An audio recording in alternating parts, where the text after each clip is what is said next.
Mixed Media Music.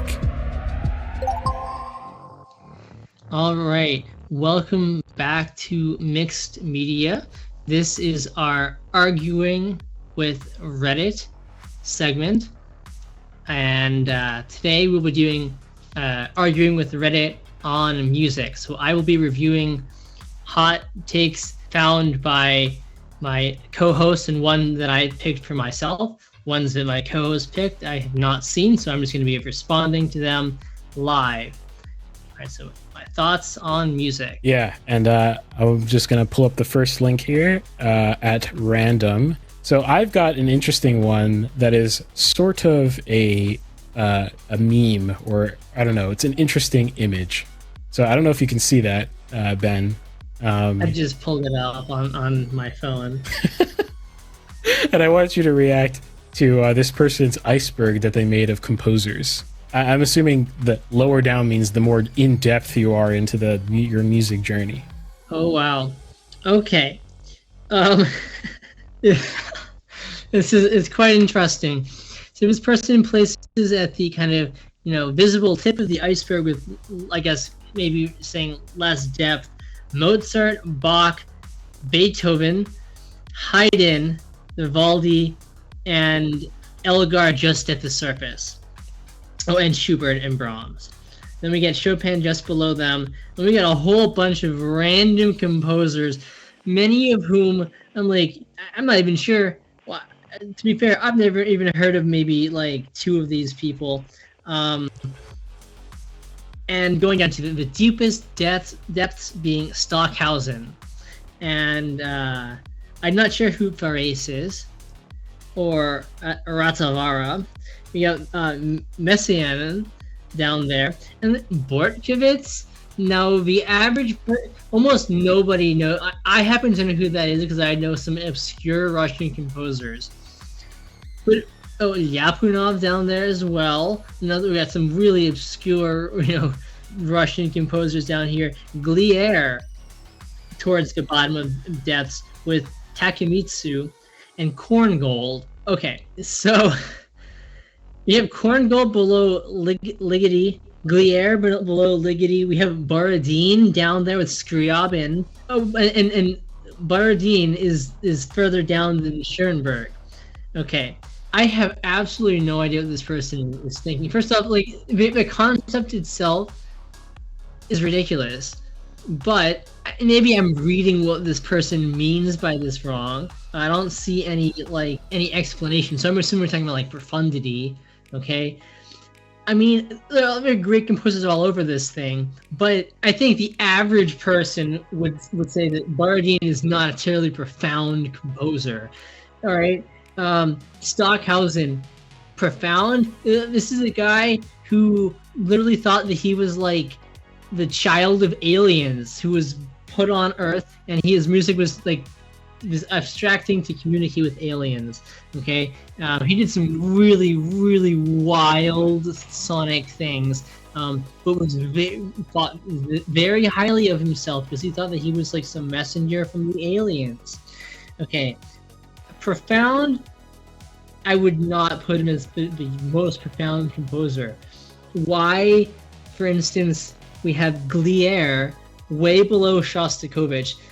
I like Glier. He's an interesting composer. He was actually Stalin's favorite composer, but the average person knows no music by him, and it's very colorful, certainly, but I'm not sure that he's necessarily going for something profound. Even if you really enjoy it, this is all over the map. Beethoven is, of course, one of the most profound. If you put Beethoven as the least profound composer, okay, you've never heard the late Beethoven. His late works, where he's reaching up into heaven. Okay, so yeah, I hard disagree on the concept, and even if I agreed with the concept, I don't know. I'm not sure what you're listening to. Yeah, I have heard of just about none of these people, so I can't really comment. I have no idea who these people are either. So the people I know of are all at the top. Plus a couple. I don't know. What it was like. This just seems like someone who's like, well, I'm going to prove how much I know about music by saying that I know all these composers who are much more profound than the big names. It gives me that vibe. Now, maybe that's not the intention of this poster, but I know I just the concept itself is deeply flawed, and yeah, no, it's profundity. I mean, has and talent is really not tied to. I mean, there are lots of composers who are really, I think, are fantastic, who are not well known, but being well known does not diminish one's abilities or profundity as a composer. Cool. All right. We'll hop on to the next one. Let's see what it'll be. This one's from you, Ben. So I don't know if you want to read it. Yeah, I'll read this one. So I picked this one for myself because it's got a lot going on. Okay, so the person asks, is it even possible to have control over music you write? I mean mood and emotions. Before even starting, I imagine what I want to compose. Maybe even composition inspired by a photo or painting. But at the end, it's something completely different. That's why I became very interested in modes, since they have distinctive sound. And still, I don't understand how it's even possible to express personal feelings through music, because music always wants to go somewhere, and the more you try to have control over it, the more it, like a feral animal, tries to get out of it. I guess this tries to escape your control. Okay, so the person says finishes. Maybe it's a bad habit of a technical university student trying to calculate the right result. I don't know. Is it manipulative? What do you think about it? There are lots of fascinating comments on this thread, but I'm going to take a different approach to this. Okay, so I could say a lot about this question. I think you're asking a couple of distinct questions, although you may not think of them as distinct. Okay, can you have more control over what you're writing in terms of structure and narrative and handling of that? And the answer is yes. And that's not something that you develop overnight. Just go study. I'm in a class right now where we are kind of looking at Beethoven's development, and yeah, you can see that Beethoven doesn't develop linearly, but he develops in his what he's doing over time. Okay, so it's not something that's going to happen overnight. But can you have more control over like I don't want to say the surface aspects of things, but like your ability to craft a convincing musical narrative, or to paint what you want to paint, narrative-wise or structurally? Yes, you can do that. And a lot of people in the comments point out that's exactly what film composers do. They are told they need to, create X emotion, generate X emotion, and you bring out manipulation. Yes, like I said, a lot of film composers talk about what they do as emotional manipulation in a good sense. Yes, you can gradually acquire mastery at how to generally evoke emotions, okay, but you're never going to control the music. And what I mean by that is kind of on a like non-technical level. Well, one, you don't have to believe in this kind of postmodern idea of the death of the author, but I don't think you should discount it either. Okay, it's tempting, right? The death of the author is kind of this idea that the author of a work doesn't matter. What they think about the work, what they intended, is irrelevant. It's only what's important is that whatever I get out of it is what the work means. Okay, and I think in practical terms, musicians and other people in the arts, people who actually create these things and aren't just philosophers and critics, they don't really fully buy into that idea. Right? Obviously, whatever, we're talking about Beethoven a little bit, whatever Beethoven intended with his, 9-string quartet, piece we were looking at today in my class, whatever he intended by it, it doesn't control what I get out of it. Okay, I can respond however I respond. Does that mean that I shouldn't care about what he was thinking, or that it has no bearing. No, I don't think that's how people in the real world tend to think. I do care that Beethoven's writing this shortly after, learning that he's going down. That is relevant, and it doesn't shape something about how I experience it, knowing that. Yes. Okay. So with that said, yeah, you don't have control over how another person is going to perceive what is the content in your work. You can't control them that way. The author isn't dead, but the author is on life support. Okay. Just in general, I think most composers, some people may be the opposite of this, but I think most people, they may set out to express something narrative, okay? But if you're trying to express yourself, right, like what I am thinking and feeling, that's really hard to do, because to do that, you kind of have to name that, okay? And if I could name it that easily, then I would just say it. But you don't want to say it. You want to write music about it, okay? But again, if you can't say it, you can't articulate it, how are you going to then use those, words to get at it, what techniques you want to use? I don't think most composers, and in my study of other composers and experience talking to people, maybe some people are different. People generally don't set out to say, like, I'm going to just write a piece that is what I'm feeling today. I experience this as a performer as well. When I say, and I step out on stage and I say, well, I want to express X that is happening in my life. It doesn't happen. If I try and think about expressing it, I end up expressing nothing and paying less attention to all the technical stuff that I need to pay attention to. But if I just go out and say, I'm just going to play really well and try and be communicative, I end up feeling afterwards like I expressed something anyway. And I can't articulate exactly what it was that I expressed, but I know that I expressed something from within myself. I think that's same way with composition. Composers generally just don't set out and say, I want to express my feelings at something. Now, some people do this sometimes. Okay, they'll say, like, I'm writing this piece, like on the death of my child or something like that. Some people do that sometimes, and most composers, that may be in the music, and they may even be aware that is part of what is, needs to be expressed, but they're not setting out like, what chord should I use to express this feeling? It just happens. So in that sense, I don't think you can control, the expressive content in the way that you're thinking of it. I think the expressive content will come if you just are being authentic to yourself and writing what you feel, instead of making an intellectual choice to try and color what you feel. Yeah, that was a really good in-depth response. That's super insightful. Yeah, no, that was awesome. All right, last one. And by the way, if you guys have opinions in the chat, totally hit us up with those opinions. Let's see.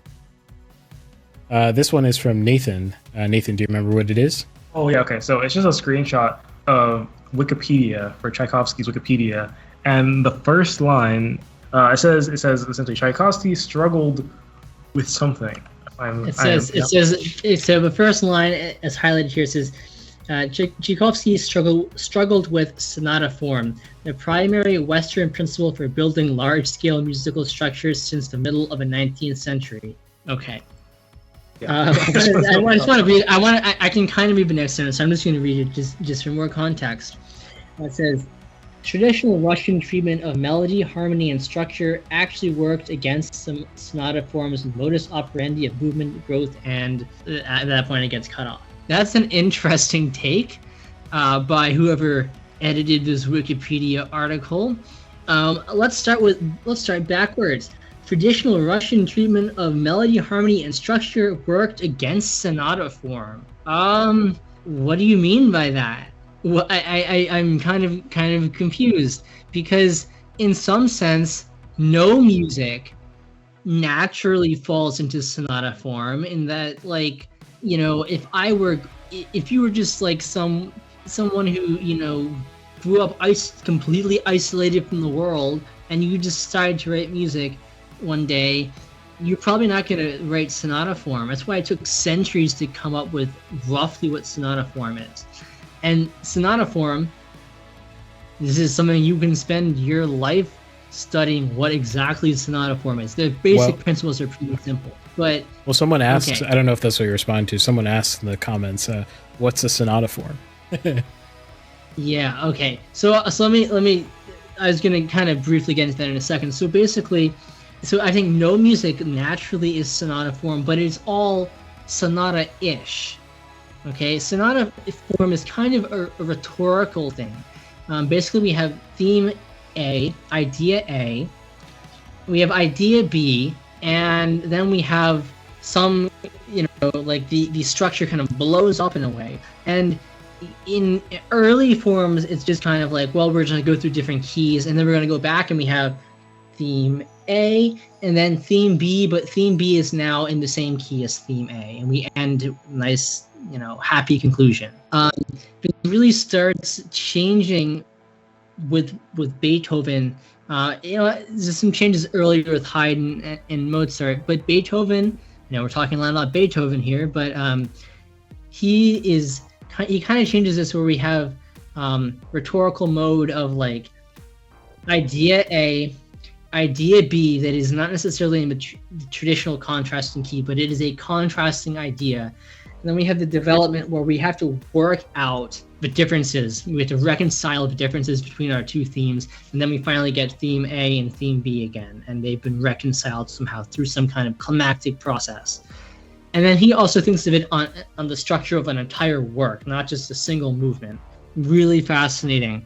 So in a sense, we can say that, music is conversational and it works in a sonata-ish way. There are other theorists and composers who would say that, like Schoenberg would say that. We kind of have a sonata-ish way of music, which even if it's not literally sonata, and by the way, sonata form is traditionally the form of your first movement of a symphony or a large work. Okay. You would say that just the idea of idea, juxtaposition of another idea, and somehow ideas being brought together is in some way sonata form, even if it's not literally what we consider sonata form.